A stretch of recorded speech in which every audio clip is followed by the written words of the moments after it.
Hey guys, the footage that you are probably seeing is another landscape that I was doing for a weekly painting challenge on Instagram, where we were supposed to draw from a photo of our favorite place to visit, and I didn't really have anything good, so I did this amalgamation of different images of a place in Terra Nova that I really miss, and just combined different things that I liked about it, like the kite festival, watching airplanes take off, starting with an underpainting because I thought that the colors turned out much richer in the end.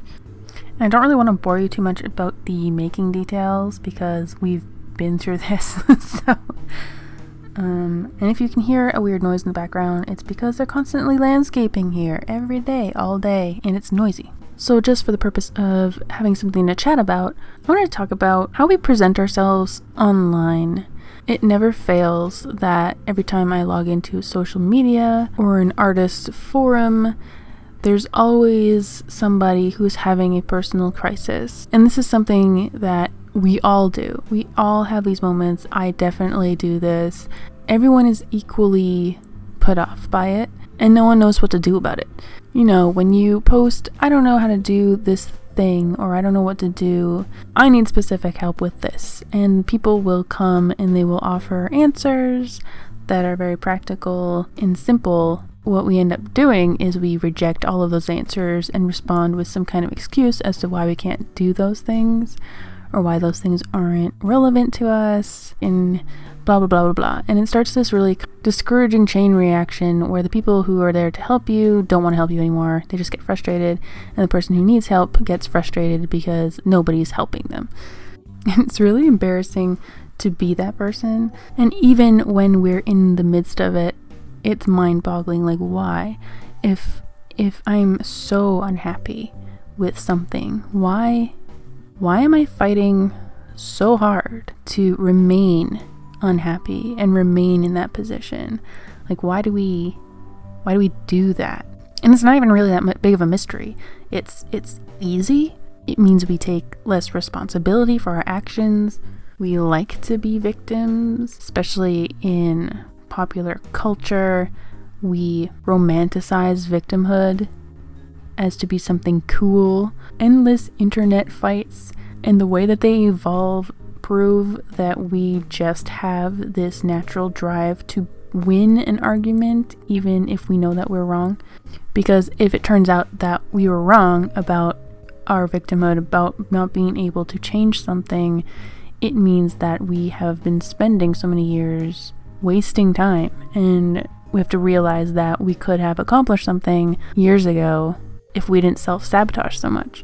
And so what ends up happening is that if we do this a lot, people stop engaging, knowing what the result is going to be. I know that if I give this person some kind of useful advice, they're just going to fight back and argue with me. And the problem is that no one is going to be invested in your life the way that you are. They're not going to care about your problems the way that you do.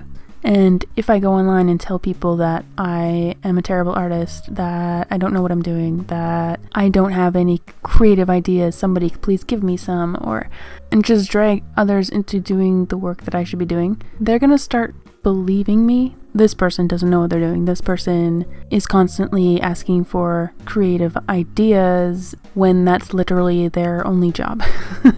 This person is fighting for an excuse to give up, so I'm just gonna let them give up. And that's kind of just like the end result, is that people will just say, okay, well, if you just want to give up, then just do it. Because this is up to us. It's not up to anyone else. No one else is going to care about it. And we always look at other people as the enemy, that they took something away from us. Metaphorically speaking, I can look at this person who is standing under a peach tree and they are eating their first ripe peach. And we'll look at them and be like, oh, why did they get a peach tree? I don't have a peach tree, and they should be sharing those with me, and I deserve it just as much as they do because I'm just as much a good person as they are. And you have to realize that that person planted a peach seed 10 years ago and nurtured it and cared for it for 10 years, and they went out and they learned about things they don't understand, like how to fertilize plants and prune trees and all that stuff. they went through all that stuff and they finally, after 10 years, got to eat this beautiful peach. The rest of us are just standing in the sun and thinking, oh, well, that person just is lucky they got to do this earlier. They got to get in on the ground floor before all the peach seeds were sold out or something. The metaphor is falling apart in front of me right now.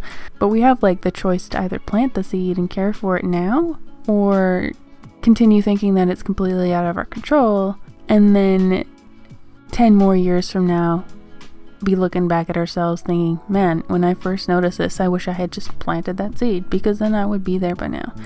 And I know it's like super easy to say platitudes like this, like, am I really buying what I'm saying? I guess I have to, because that's how people have blazed the trails in the first place. That's how people have gotten where they are today. And I'm sure that they have all gone and complained about why things haven't worked. And I'm sure that luck has a much greater part of it than just hard work.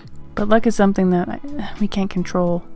And I wish that I could hold on to this moment. And I hope that I can just take my own advice in this moment. Like, I need to write my insecurities on a piece of paper and light it on fire. Or I need to write it on a canvas and then paint over it to directly spite this little voice that tells me that I can't control my future and that I'm just a victim of circumstance and blah blah blah. It's a good idea, actually. Painting over your own self-sabotaging insults. I would love to hear what you think about this, how it makes you feel when you come across conversations where people just won't take your advice, and how you feel when you yourself are in that situation and you feel out of control. Tell me your embarrassing stories about sabotaging yourself and how you overcame it, or how you haven't overcome it.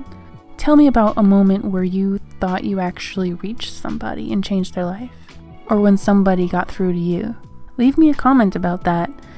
And if you like art videos like this, remember to subscribe. I put out new videos every Thursday. And thanks for watching.